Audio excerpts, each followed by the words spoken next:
Գյուրջան Կասկադ, ցանկացած համեմատություն մեր օգտին է։ Դիգի գլխավոր դատախազ, այս հարցարումը չէի բարձրացնի, որովհետև իմ կարծիքով դուք չպետք է պատասխանեիք այս փուլում, պարոն Աղազարյանին մեղադրանքին առնչվել եւ որևիցե հարցին, որովհետև այդ հարցի քննարկումն ավարտված է, բայց քանի որ սկսել եք, ես ասեմ, որ ձեր հետ համաձայն չեմ, ձեր այն մեկնաբանության հետ, որ գրություն գրելու, գրություն գրելը մեր լիազորությունն է միանշանակ, բայց հասկանում եք,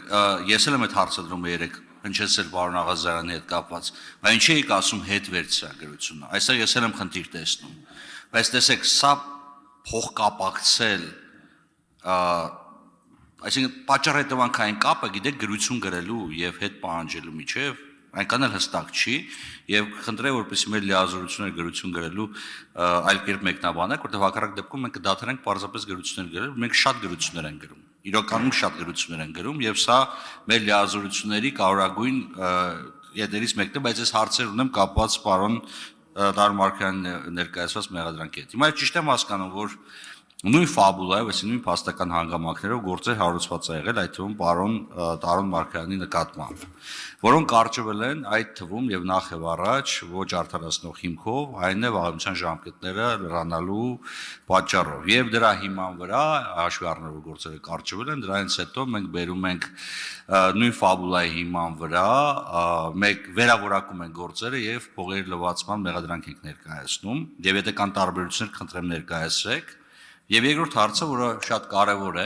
տեսեք, համայնքի սեփականությունը տնօրինում է ոչ թե համայնքի ղեկավարը, այլ ավականին, դա սահմանադրական լիազորություն է ավականում։ Եվ այդ օտարումները իրականացվել է ավականու կողմից։ Մենք նաև քրեիրավական տեսանկյունից պետք է հասկանանք պատասխանատվության էլեմենտ է այստեղ, ինչ կարգի պատասխանատվության անձկար է ենթարկվում, եթե որոշումը կայացել է ոչ թե ինքը, այսինքն մասնակցել է որոշման կայացման, որտեղ քաղաքապետն է ավականու անդամ, բայց որոշումը կոլեկտիվ սուբյեկտ է կայացել։ Սա իմ կարծիքով հարցը, որը կհնչի նաև դատականության ընթացքում։ Շնորհակալ եմ ժամանակ կփորձեմ շարունակել։ Պարոն Վարդանյան, ձեր առաջի հարցի կապակցությամբ։ Եթե հատվածական մեկնաբանեք գրություն գրելու իրավունքը եւ հետո միջանկյալ բոլոր փաստերը մոռանաք եւ վերջում ասեք ինչի գնացիք հետ վերցրեցիք, այդտեղ տրամաբանությունը խզվում է,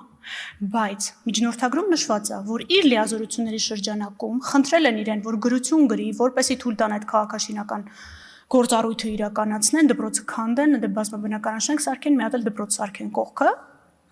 Ընթացքում տեղի են ունենում էլի գործողություններ, որոնք քննարկեցինք մի ամբողջ օր երեք, ուղղակի նորից էս սրա շրջանակներում չանդրադառնամ։ Ես խոստացա անդրադառնալ, եթե ինչ-որ բանի մոռացել եմ, այդ պատճառով եմ այս հարցերին պատասխանում։ Եվ հետո վերջում էլ դու ձեզ մոտ էլ էր տարակուսանք առաջացնում։ Բայց եթե ամեն ինչ այտենց իդեալական էր, ինչի էր ասում հետ վերցրու։ Ինչի ես ուզում, որ քո պատշաճ լիազորության շրջանակում սկսված վարույթը, որտեղ քաղաքային կոմիտեն բացասական չի արձագանքում։ Ասում է, հա, նպատակահարմար է, կարելի է ներդրում այն ծրագիր, բայց նաև այս մարմինների հետ։ Ինչի էս process-ը կանգնացնում։ Եվ այս հարցի պատասխանն է, որ մենք պետք է ստանանք շարունակվող նախաքննության ընթացքում արդեն կարգավիճակով։ Դե մեր ես խնդրում եմ, որպեսզի թյուրըմբռնում չլինի, նաև բոլոր մեզ լսող անձանց նկատմամբ չստացվի, թե ես եկել եմ ասում գրություն մի գրեք, չէ, ինչքան շատ գրություն եք գրում, այնքան շատ հարց այդ թվում դատախազությունում նորից բարձրացվում է, նորից քննարկվում է քաղաքացիների հարցերը, բարձրացում է ձեր մանդատը դրա մասին է։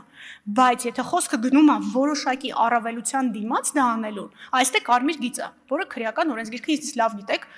հանձնաժողովում 1000 անգամ քննարկվել է, պաշտպանում է։ Դե համար այս հատվածական մեկնաբանությունը խնդրում եմ մի տվեք։ Ես չեմ ասում լիազորություն գրեցիր, դրա համար կաշառք վերցրեցիր, չէ։ Դու ասիր, որ դու քո լիազորությունը կօգտագործես քեզ տված ֆինանսական առավելության նկատմամբ։ Հələ երեգել խոսքի մեջ ասվեց, որ էժան գնովել բնակարան։ Այսինքն առավելություն, որը էլի բխում է ինչ-որ կարգավիճակից։ Հələ դա հարցի մյուս կողմն է։ Եվ նոր վերջում արդեն, երբ որ այս ամբողջ խմորումները տեղի են ունենում, ասում եմ գնագրությունը հետ վերցրու։ Թող քաղաքային կոմիտեն ընթացք չտա։ Սրա մասին է։ Ինչ վերաբերում է ձեր նշած բարձրացրած հարցին, պարոն Վարդանյան, Վճռաբեկ դատարանը ունի նախադեպ մեկ այլ գործով եւ շատ թարմ 2019 թվականին, որտեղ ես անդադ սպասում եմ այդ կրկնակի դատապարտման հարցը, դրա համար ես նախադեպը վերցրած եկել եմ, որտեղ ինձ էլ էր առաջին հերթին այդ հարցը հետաքրքրում, բայց հենց նույն դատախազության այն դիրքորոշումը 2019 թվականի, որ Նախկինում թեկուզ ոչ արդարացնող հիմքով կարճված, բայց նույն վարույթի շրջանակում հետագայում փողերի լվացման մեղադրանքում նույն փաստերի օգտագործումը կրկնակի դատապարտում է, դատարանները գտել են, այդ թվում միահամուռ բոլոր դատարանները գտել են, որ ոչ։ Դա միջդատական վարույթում գտնվող գործի մասին է, դրա համար դատաքննական համարը նախաքննության համար, դատաքննական համար չի նախաքննության համարը, բայց եթե ձեզ մասնագիտական առումով հետաքրքիր է, կարող եմ տրամադրել ծանոթացման։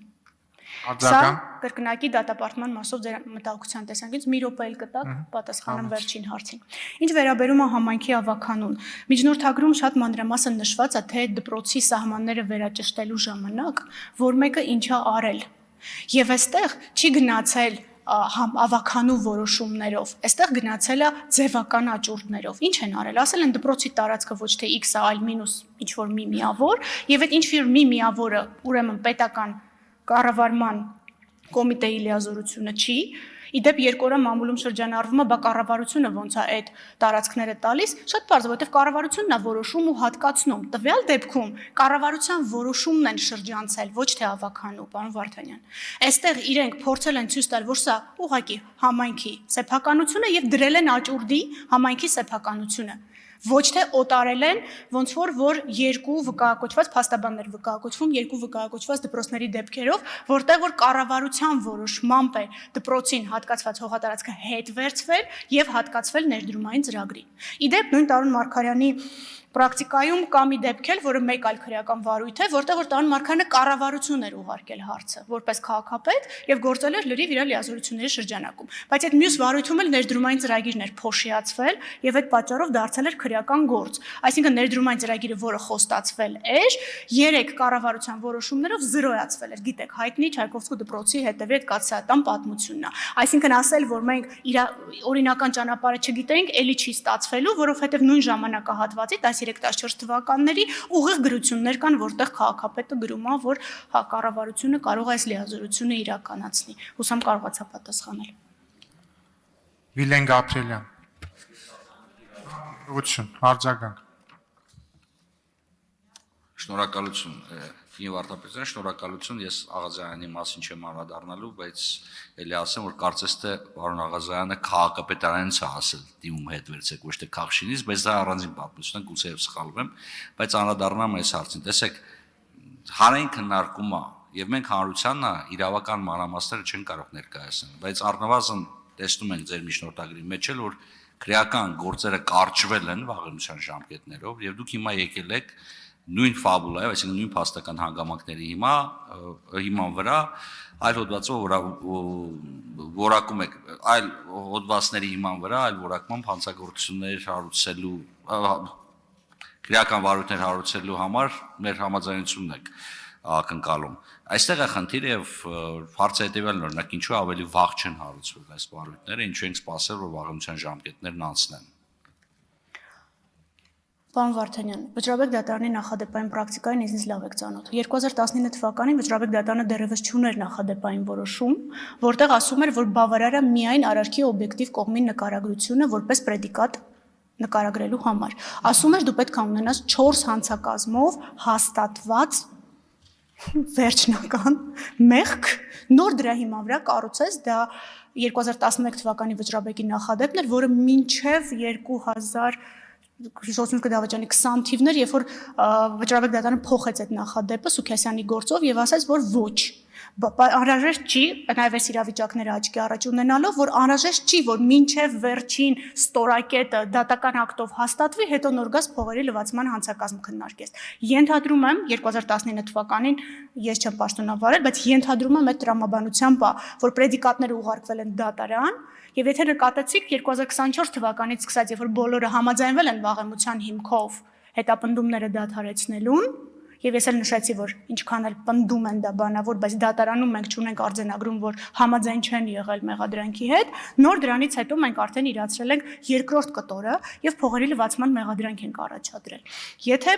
2 րոպե կտակ, ես Վճռաբեկի այդ դիրքորոշման հատվածը կարդամ ձեզ համար, որտեղ որ այդ փողերի լվացման մասով ասում է, որ դու կողմին պետքա հնարավորություն տաս,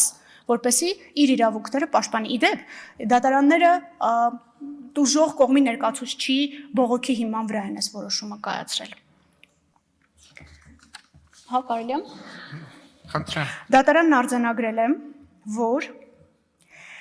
երբ օրենքով նախատեսված բոլոր միջոցառումները չեն ձեռնարկվել հանցագործությունը եւ այն կատարած անձին կամ անձին բացահայտելու ուղղությամբ, անձի կրկին անգամ դատվելու մասին հետևությունները վաղաժամ են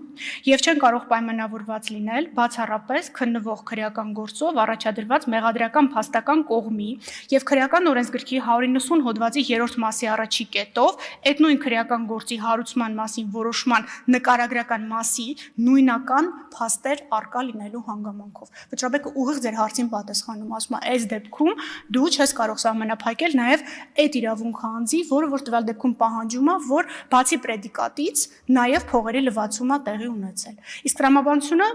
օրենք վճռաբեկի նախադեպից է բխել, որ չէին կարող միայն նկարագրությամբ ուղարկել։ Այդ ավելի ուշ է վճռաբեկը զարգացրել։ Հիմա մենք ուղարկում ենք արարքի օբյեկտիվ կողմի նկարագրությամբ։